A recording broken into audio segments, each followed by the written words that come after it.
Assalamualaikum warahmatullahi wabarakatuh. Perkenalkan, kami dari kelompok 1. Pada kesempatan kali ini kami akan membuat sebuah video untuk pemenuhan tugas UAS pada pertemuan 16 dari mata kuliah pemrograman jaringan dengan dosen pengampu yaitu Bapak Sunanto Eskomenkom. Sebelum kami masuk ke videonya, kami akan memperkenalkan diri kami terlebih dahulu. Saya adalah Muhammad Jiyadi Aljawani dengan NIM 19040159. Saya Judi NIM 1904010168. Saya M. Nur Fadli, NIM 19040131. Nah, baik, tanpa memperpanjang pembukaan, kita langsung saja. Untuk video kali ini kami akan membuat sebuah sistem ataupun program aplikasi yang mana itu akan dibuat dalam menggunakan bahasa pemrograman Python.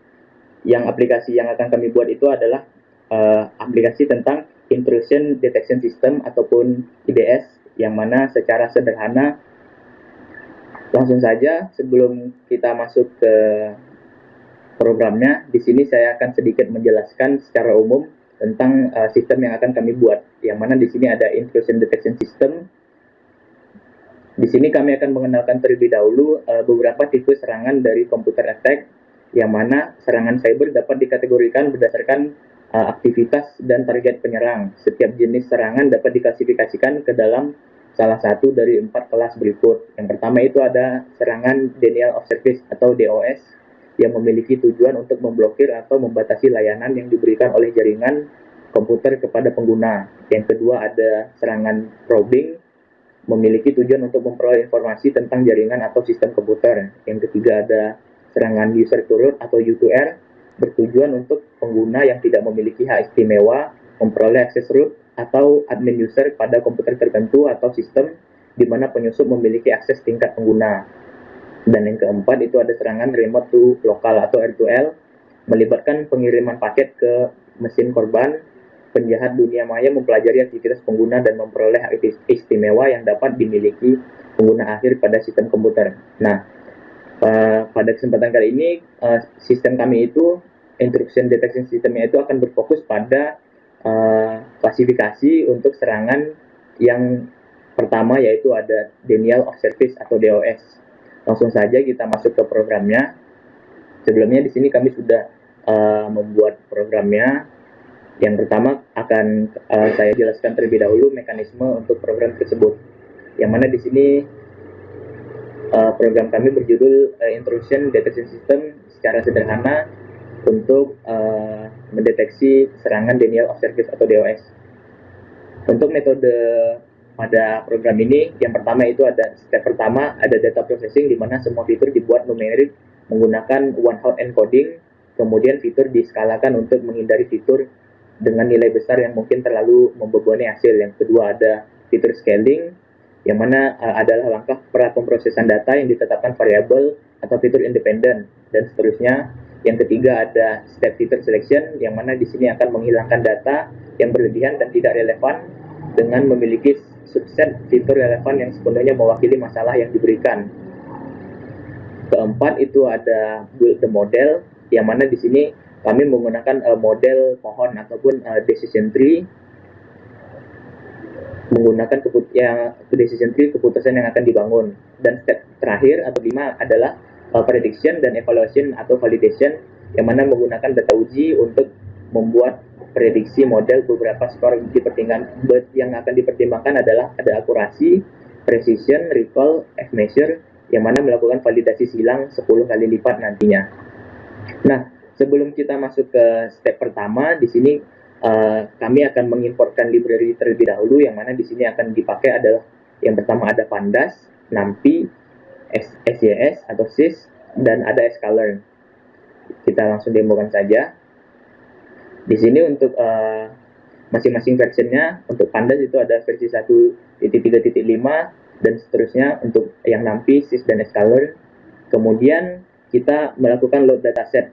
Sebelumnya di sini telah kami importkan 2 buah dataset, yang mana dataset ini merupakan dataset KDD, yang mana dataset KDD ini adalah tolak ukur terkenal dalam penelitian teknik intrusion detection.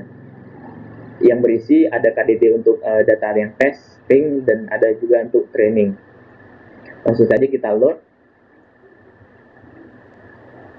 Nah, di sini bisa terlihat berdasarkan kode ini, di mana di sini data untuk yang KDD train dan test itu file data tanpa kolom terakhir tentang skor kesulitan yang ini akan dihapus. Kemudian selanjutnya bentuk ini memberikan dimensi kumpulan data, yang mana untuk dimensi dari data training set itu ada 125.973 baris dan 42 kolom. Kemudian sedangkan untuk yang teksnya itu ada 22.544 baris dan 42 kolom. Masuk ke tahap selanjutnya, ada sample view of training dataset. Di sini kami melakukan view ataupun menampilkan 10 data baris pertama pada training dataset. Bisa dilihat di sini mulai dari 0 sampai 9, yang mana jumlah row-nya bisa 10 row dan 42 kolom. Oke. Bisa kita lihat juga dalam bentuk seperti ini. Selanjutnya ada label distribution of training data and test, yang mana di sini akan diberikan label tentang data yang ada pada training dan test datasetnya. Untuk data training itu ada normal, Neptune, Satan, IP sweep, dan seterusnya. Sedangkan untuk data test ada normal, Neptune, West password, M-scan, dan seterusnya.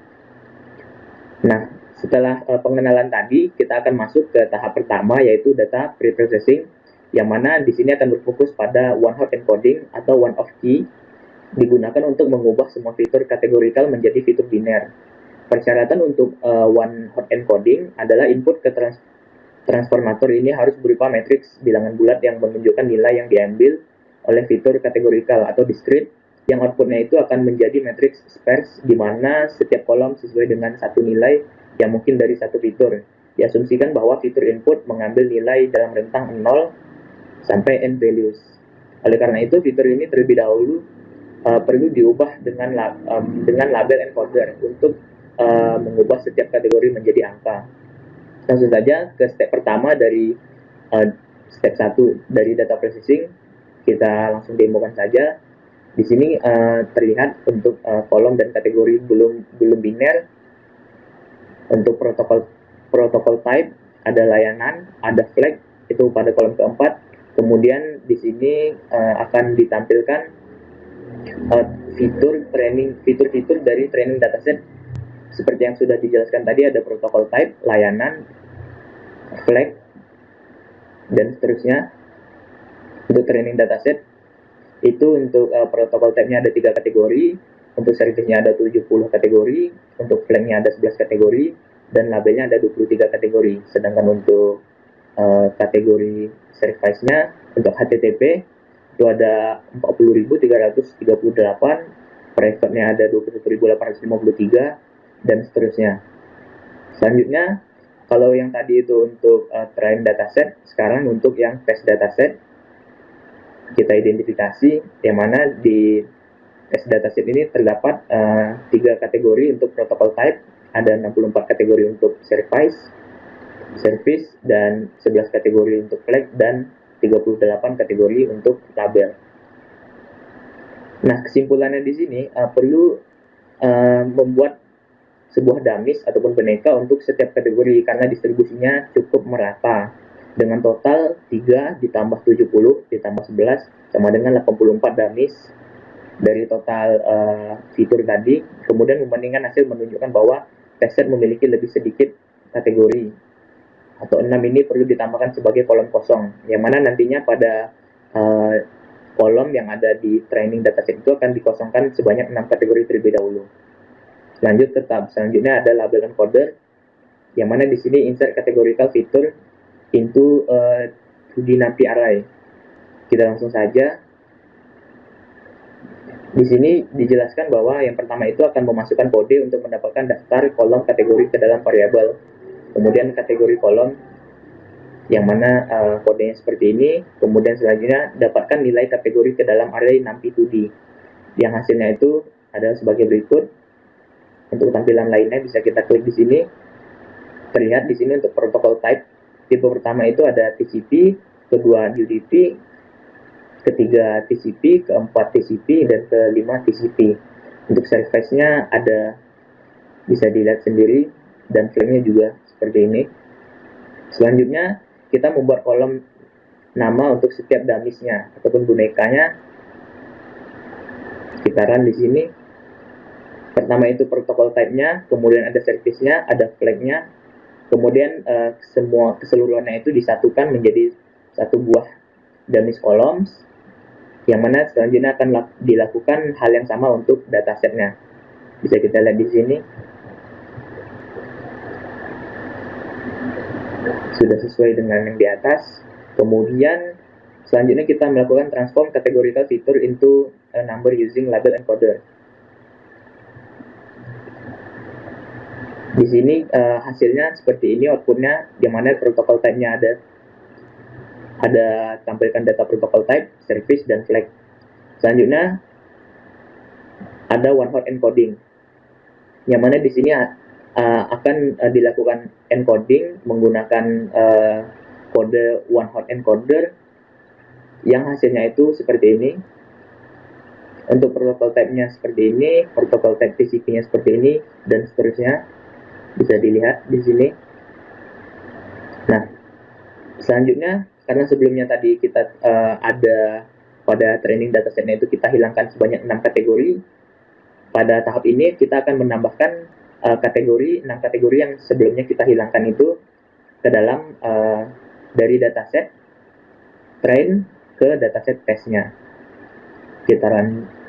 Nah, di sini yang akan ditambahkan itu seperti yang dihilangkan sebelumnya, itu ada service AOL, ada service Harvest, ada service HTTP 8001, service REDI, service URHI, service HTTP 2784. Sedangkan untuk kolomnya di sini akan dihasilkan sebuah kolom, yang mana di sini dari data frame-nya itu sebanyak 22.544 dengan total 84 kolom. Selanjutnya kita akan melakukan join encode categorical data frame menggunakan non categorical data frame.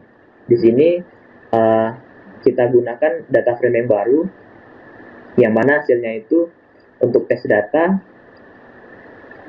dan juga pertama itu data frame barunya itu sebanyak 125.973 dengan total kolomnya itu 123.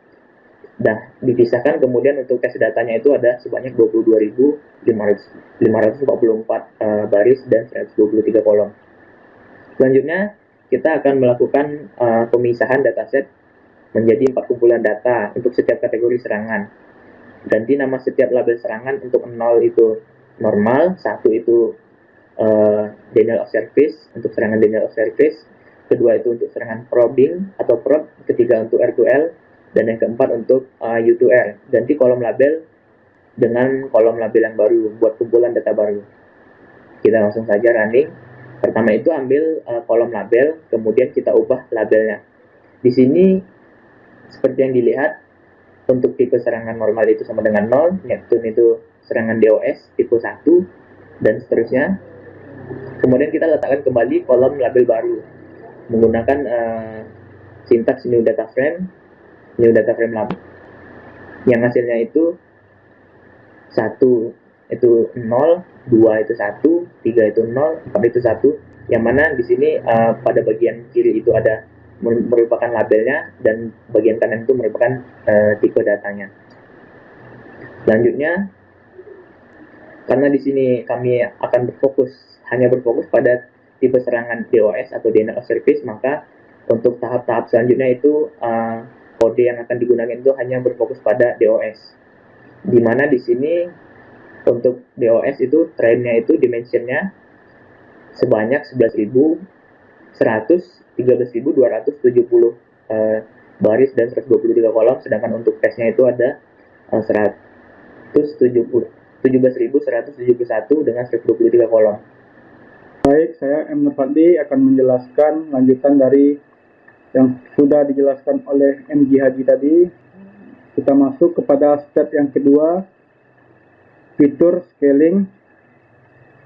Itu pada tahapan ini terdapat pemisahan kerangka data menjadi X dan Y. Setelah itu kita akan menetapkan nilai X sebagai kerangka data fitur dan nilai Y sebagai rangkaian variabel hasil. Dan ini adalah hasilnya. Selanjutnya, menyimpan daftar nama fitur untuk digunakan nanti atau sama untuk setiap kategori serangan. Nama kolom dijatuhkan pada tahapan ini. Berikut adalah rangkaian nama kolom. Dan selanjutnya kita akan menggunakan standar square untuk menskalakan kerangka data.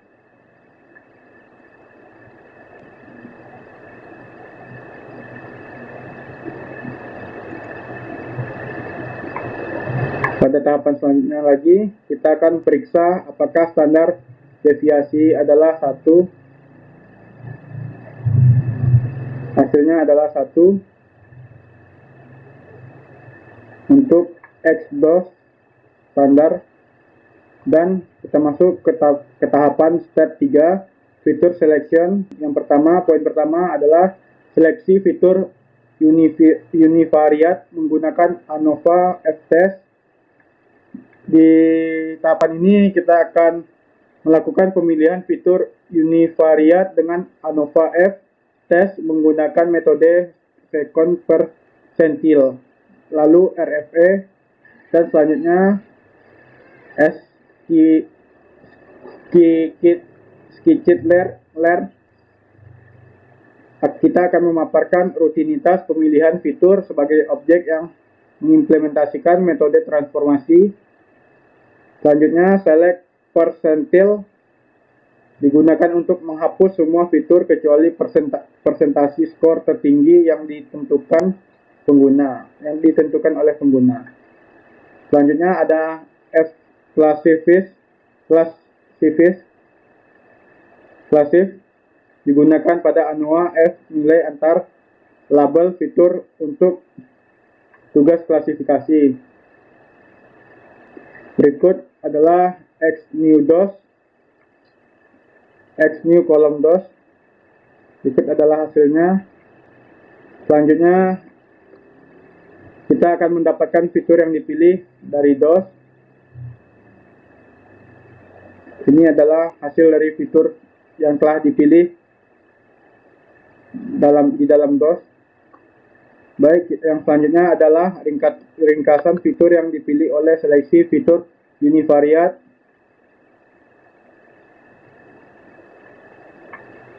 Ini terdapat fitur-fiturnya. Ada fitur select sheet for DOS dan lain sebagainya. Pada tahapan ini dinyatakan bahwa setelah mendapatkan jumlah fitur yang memadai selama proses pemilihan univariate, resource fitur removal atau RFE dioperasikan dengan jumlah fitur yang dilewatkan sebagai parameter untuk mengidentifikasi fitur yang dipilih. Ini menyiratkan bahwa RFE hanya digunakan untuk mendapatkan fitur yang dipilih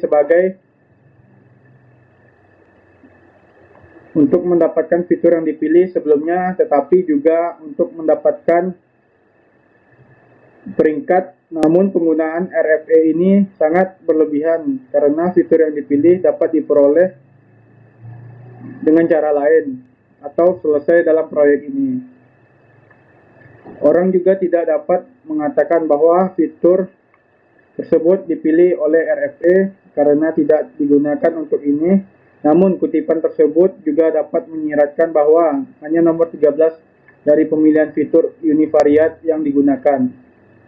RFE kemudian digunakan untuk pemilihan fitur, mencoba menemukan 13 fitur terbaik. Dengan penggunaan RFE ini dapat dikatakan bahwa itu digunakan untuk pemilihan fitur. Namun penulisan memperoleh jumlah fitur yang berbeda untuk setiap kategori serangan, yang mana di sini dikhususkan untuk 12 untuk DOS.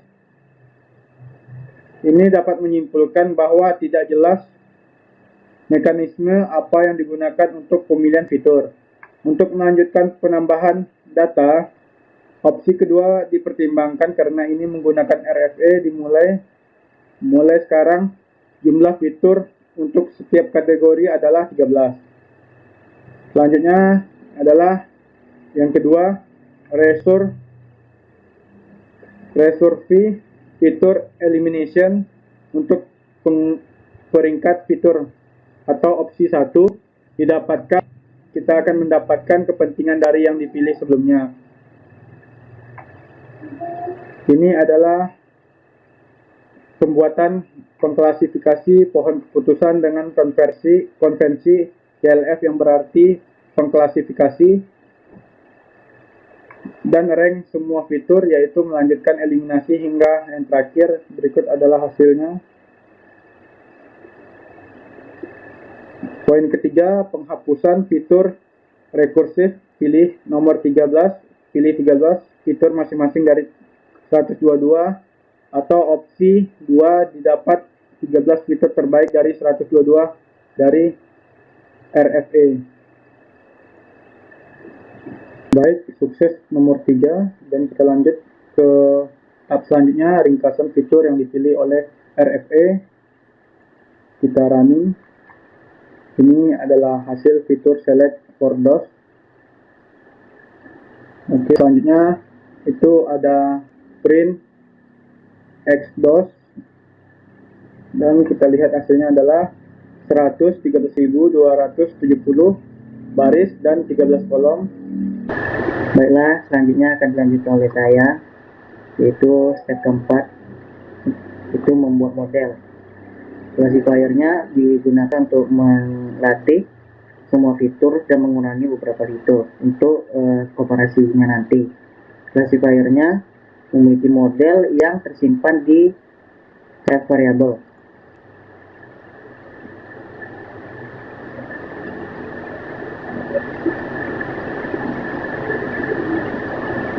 Hasilnya untuk all fitur decision tree class classifiernya random underscore step sama dengan 0. Begitu juga dengan selected fiturnya. Kemudian lanjut ke step 5, prediction dan evaluasi untuk validasinya. Menggunakan setiap fitur yang ada di kategori. Menggabungkan matriks untuk DOS. Pertama, kita jalankan dulu. Untuk yang pertama itu menerapkan pengklasifikasian yang dilatih ke data uji yang belum pernah dilihat sebelumnya. Kemudian untuk probabilitasnya diprediksi dari 10 pengamatan pertama yang ada di penjelasan sebelumnya. Kemudian yang selanjutnya adalah membuat matriks untuk kebingungan atau random. Lanjut, cross validasi untuk akurasinya, presisi, recall, dan measure. Nah, kita jalankan dulu.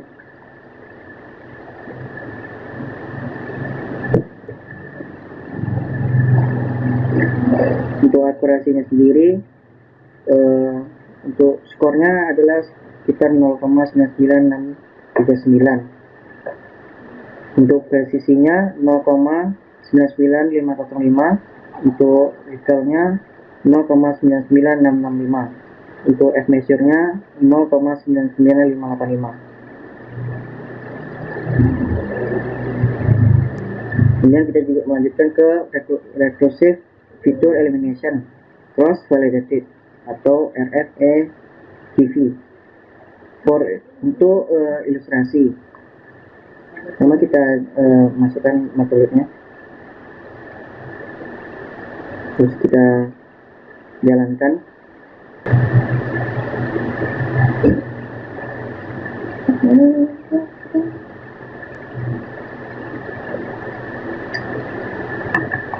Ya, udah selesai runnya. Di sini pertama dibuatkan objek untuk RFA dan digunakan untuk hitung skor yang divalidasi silang. Skor atau akurasi sebanding dengan jumlah yang benar. Jumlah untuk fitur disidangkan dengan skor validasi yang silang. Hasilnya seperti ini. Kemudian confusion matrix membingungkan untuk DOS-nya.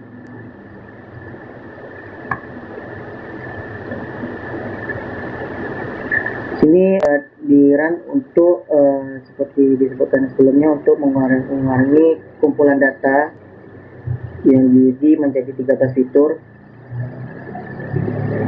Kemudian untuk selanjutnya dia membuat matriksnya kebingungan untuk actual attack dan predictive attack-nya. Lanjut ke cross validasi, akurasi, precision, recur sama F-measure.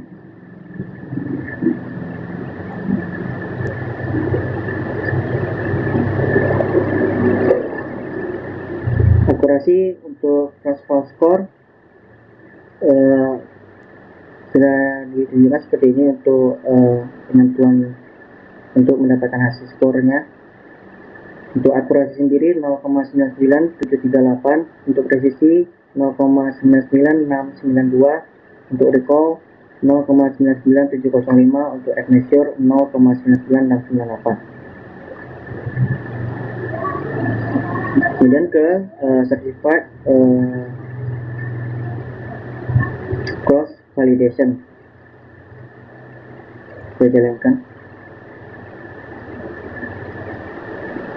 Ini kita juga menghitung akurasi, dan akurasinya sendiri sama dengan yang ada di atasnya.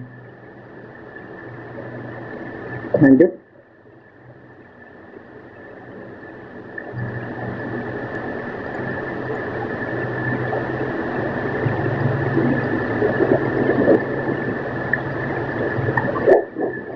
Menunjukkan akurasi untuk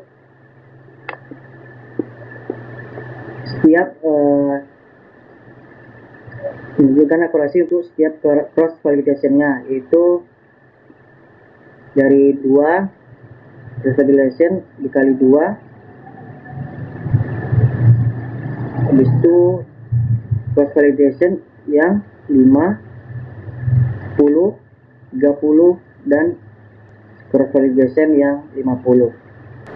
Baiklah, cukup sekian untuk video kelompok kami untuk tugas UAS dari matkul pemrograman jaringan.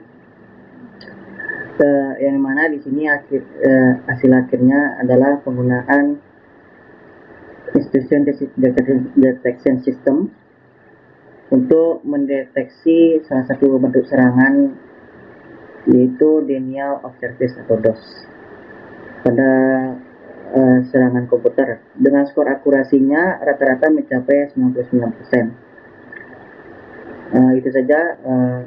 Apabila terdapat kesalahan atau kekurangan, kami mohon maaf. Wassalamualaikum warahmatullahi wabarakatuh.